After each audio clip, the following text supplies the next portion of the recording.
cordial saludo para todos y para todas. En el marco de la asignatura Sistemas Políticos y Electorales Internacionales, hoy hablaremos de dos sistemas políticos que son internacionales y que se han venido hablando y debatiendo a lo largo y ancho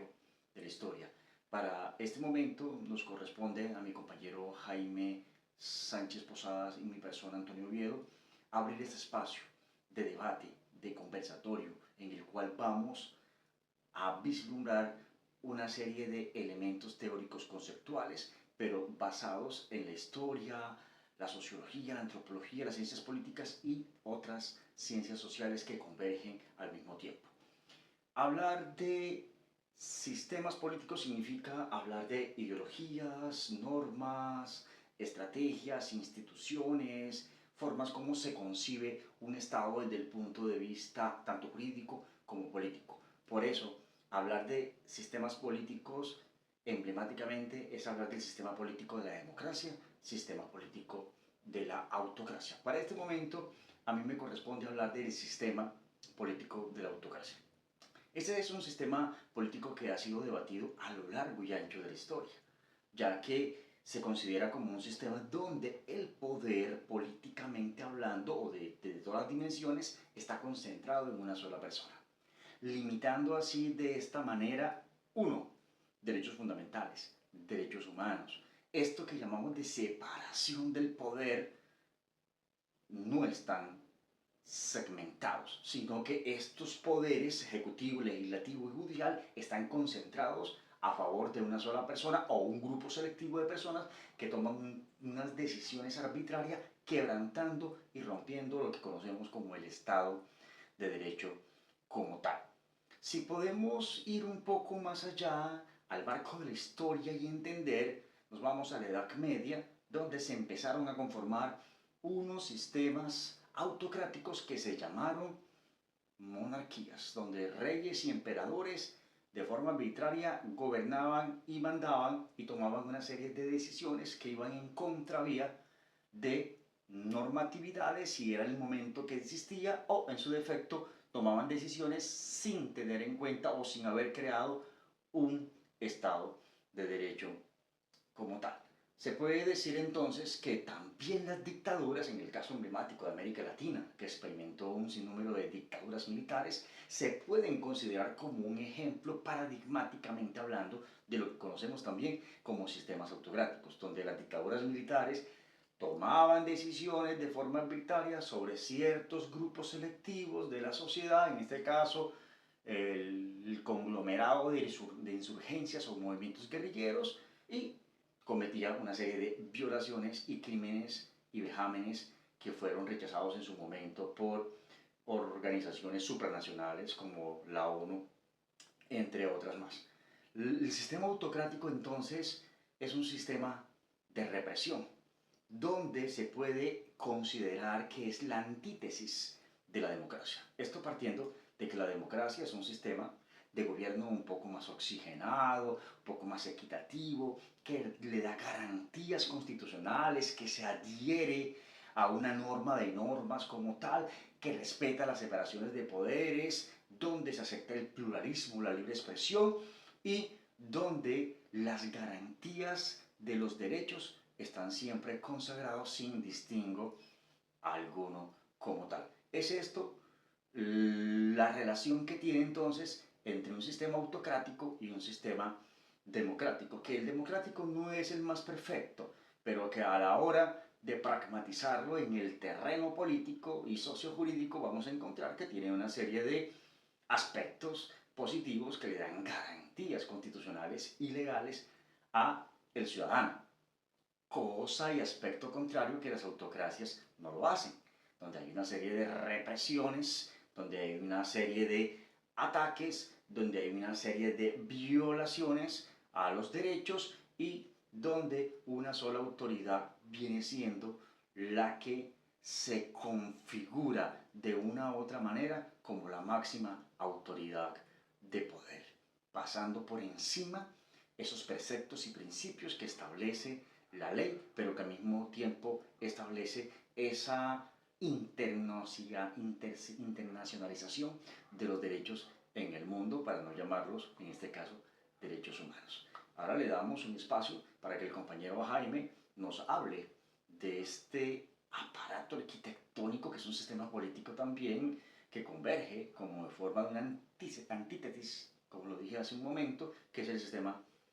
político de la democracia. Te escuchamos, compañero Jaime. Quiero hacer una retroalimentación a la disertación que planteara mi antecesor Antonio Oviedo en torno a la temática del autoritarismo en lo que atañe al estudio del análisis político de los estados en el mundo. Y si nos enfocamos en el autoritarismo, tenemos que decir que hay alrededor de 5 formas, al menos las más reconocidas, de adquirir ese poder autoritario. Una de ellas es sin duda alguna la que podemos observar en la nación iraní, donde el autoritarismo emana de la teocracia o del fundamentalismo. Es ahí donde la democracia, podríamos decir que no deviene del pueblo, sino precisamente de la divinidad. Es decir, de esos argumentos de fe que impiden pensar de otra manera para fortalecer los esquemas participativos. Y aunque en Irán existe un presidente y también existe un parlamento, no podríamos decir que existe una democracia por esa restricción a los derechos humanos y a los derechos fundamentales que son importantísimos para poder decir que existe la democracia. Y como ahí los niegan, entonces es nugatoria la misma. Otro ejemplo importantísimo que podríamos decir es cómo el poder también puede, cuando es autocrático, devenir como una herencia, de un régimen hereditario, es decir, que pasa de una familia a la otra, y que ahí básicamente se considera que el Estado es como si fuera propiedad de la familia que se encuentra gobernando. Y esto básicamente podríamos citar un ejemplo como el caso de Arabia Saudita, donde el sistema es autoritario, el gobierno es autoritario, pero el bienestar que se le da a esa población de esa región se emana básicamente de las rentas que genera el petróleo. También podemos hablar de la posibilidad de tener un régimen autoritario emanado de la bota y de la represión militar, que normalmente tiene como argumento la salvaguardia de la nación o la conservación del orden público para poderle garantizar el bienestar a la comunidad. Pero eso es un argumento baladí, porque normalmente los gobiernos militares terminan usando la bota para reprimir al pueblo y negándole las garantías y los derechos humanos que están garantizados por acuerdos internacionales en el mundo desde hace ya muchos años. Un ejemplo de eso es Birmania, que en el año 2021 el ejército derrocó a las fuerzas civiles e impuso una junta directiva que hoy coordina un grupo de generales que son los que orientan los destinos de Birmania. De esa misma manera podemos hablar también de un régimen de partidos, donde el autoritarismo lo ejerce, como en este caso China, que hay un solo partido y ese partido es el que impone las reglas de juego, y los representantes que gobiernan y que toman las decisiones los va eligiendo el partido de acuerdo con la fidelidad que se tiene hacia el mismo. Y por último, para concluir, también existe la posibilidad de un autoritarismo étnico, y se vivió, creo que uno de los clásicos modelos es lo que se vivió con el apartheid en Sudáfrica, de donde tanto combatió Nelson Mandela. Ahí entonces quedan expresadas básicamente esas formas de autoritarismo y la posibilidad de acceder a ellos. Pero aquí lo más importante es saber que el autoritarismo se da en la medida que la sociedad no es capaz de rescatar esos derechos que de manera universal le pertenecen. Pero no es solamente de esa manera. Observemos el caso, por ejemplo, de Venezuela, el caso de Nicaragua y el caso de algunas naciones históricamente en Latinoamérica, como sucedió con Chile, con Pinochet, pero también sucedió en Cuba, con Fidel Castro, y así por el estilo se han dado muchos autoritarismos en el mundo que, por ejemplo, en el caso de Venezuela y Nicaragua, dicen ser democráticos, pero coartan la posibilidad de que sus opositores lleguen al poder. Entonces es otra forma nefasta de autoritarismo. Luego de haber trasegado por el sendero del autoritarismo como uno de los sistemas o formas de gobierno en el mundo, adentrémonos por el sendero de la democracia, para referir que en la antigua Grecia existió la llamada democracia directa, y era un mecanismo a través del cual los ciudadanos, que no era el conglomerado de la sociedad en su totalidad, sino una vasta oligarquía o un número de personas privilegiadas, bien fuera por su condición familiar o por su condición económica, ejercían una democracia directa para tocar desde el ágora los asuntos públicos y tomar las determinaciones que más le convenieran a la sociedad o a los ciudadanos, como así eran llamados algunas personas, porque todos no ostentaban la calidad de ciudadano. Posteriormente se vivió o llegó un modelo de la democracia liberal que se da origen con la Revolución Francesa y con la revolución o independencia de los Estados Unidos, donde algunos teóricos dijeron, hombre, ya basta, las poblaciones van creciendo cada día más y necesitamos tener unos representantes porque es imposible, ¿cierto?, reunir a toda la población para tomar las decisiones de manera directa, en la medida pues que la demografía iba creciendo. Y así se nombran unos representantes y esos representantes encaran la unidad de la nación o encaran lo que nosotros llamamos la soberanía nacional. Es decir, que el elector elegía a un ciudadano y ese ciudadano lo representaba, pero sin ninguna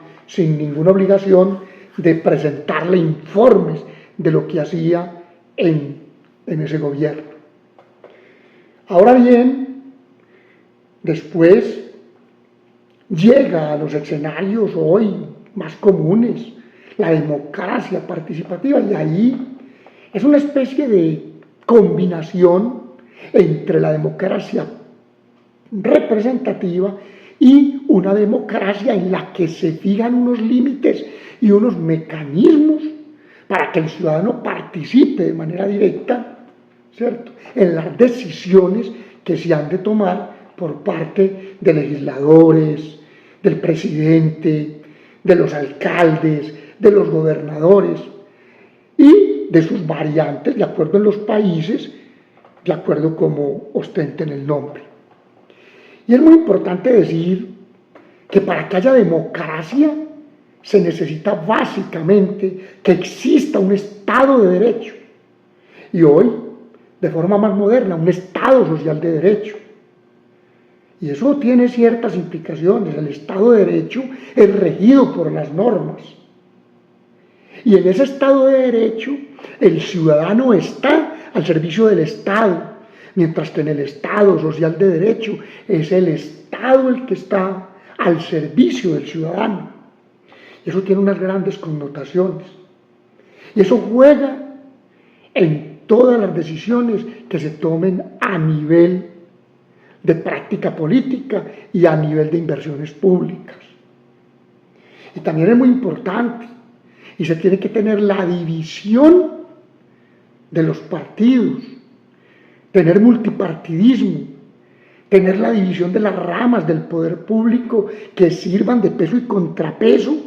para que no caiga precisamente en lo que se denominan los autoritarismos.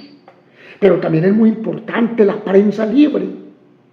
porque la prensa tiene la obligación moral y ética de informar al ciudadano para que el ciudadano tome las decisiones de manera informada. Y ahí el peligro que estamos viviendo hoy frente a la manipulación generalizada de las redes sociales, que van coartando y van camino a desnaturalizar la democracia.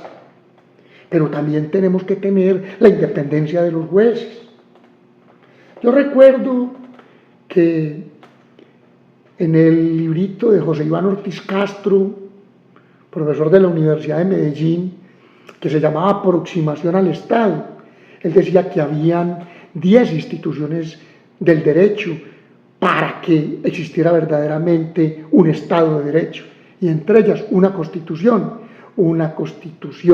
que obedeciera al sentimiento y a esa aglomeración de principios, anhelos y aspiraciones que tienen los ciudadanos. Bienvenido entonces en las democracias que cada vez la soberanía vaya siendo más popular del pueblo y una expresión del legítimo consenso ciudadano, más que de la representatividad de unos grupos que solo defienden sus intereses. A manera de retroalimentación, con base a lo que ha expresado de forma muy categórica como un imperativo en el discurso el compañero Jaime, se puede decir que la democracia ha sido un sistema fallido, que nace prácticamente muerto del de la antigua Grecia y que tiene un recorrido por la antigüedad, donde queda todavía muerta, pasa luego por los otros momentos históricos de la época moderna y contemporánea, y que llegamos al siglo XXI y todavía la democracia sigue muerta. Aquí hay que recordar una frase muy alusiva y muy emblemática que se dio durante la coyuntura sociohistórica y política de la Segunda Guerra Mundial por parte del primer ministro británico Churchill, que la democracia era la porquería más perfecta que podía tener la humanidad. ¿Esto qué quiere decir? Que es un sistema que es necesario porque es el más equilibrado, pero que al mismo tiempo es un sistema que no ha dado respuesta cabalmente a las necesidades fundamentales de una sociedad como tal. No hay democracia, es una democracia teórica, porque si fuese una democracia real, como lo han planteado diferentes autores, como el caso de Giovanni Sartori, fuera una democracia que estuviera al servicio de los derechos fundamentales y de los derechos humanos. Pero hoy la realidad que vemos a nivel internacional y a nivel nacional son unas dinámicas en esta Colombia profunda de vulneración y violación, ausencia, pobreza, desigualdad de derechos fundamentales que están adheridos a la condición propia del ser humano. Si esta situación fuese totalmente diferente, la democracia existiera. Pero la democracia es un sistema político que legitima el accionar de un Estado. Hasta allí. Pero una democracia real, una democracia social que se vea reflejada en unas dinámicas un poco más armónicas de la sociedad, es inexistente. Desde que nació, en el siglo V y IV fue inexistente, hoy en el siglo XXI, 2500 años después, sigue siendo inexistente, y por eso las razones de la entropia, es decir, ese desorden y esas hecatombes que tenemos a cada instante en las diferentes latitudes del mundo, porque es la ausencia en un sistema político que se llama democrático, pero que tiene ausencia desde el punto de vista pragmático de lo que debe ser democracia. Una interesante intervención que hizo el compañero Jaime y esta retroalimentación para fortalecer y nutrir un poco más el espectro teórico conceptual de lo que ha planteado nuestro compañero Jaime en esta distinción que hemos hecho en esta clase magistral o explicativa de dos sistemas muy importantes y que son opuestos, que es la democracia y la autocracia. Muchas gracias.